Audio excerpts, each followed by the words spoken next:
Друзья, всех приветствую, это дубль 2 видео.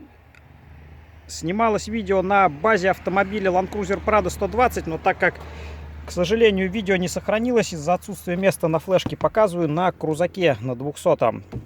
При регулировке сидений был жуткий скрип. На пассажирском сиденье и на водительском сидушку откинули, смазали все механизмы, скрип остался. В итоге в чем было дело?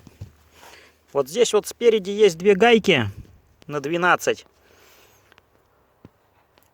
Когда их чуть-чуть ослабляешь, скрип уходит. То есть в чем была фишка? Гайки сидят на фиксаторе резьбы, видимо, со временем фиксатор ослаб. И когда вы сиденье отодвигаете назад, вот эта гаечка, она подтягивается и зажимает механизм. В результате получаем скрежет. В общем, гаечку ослабили, посадили на фиксатор, скрежет и скрип пропал. Берите на заметку. Всем удачи!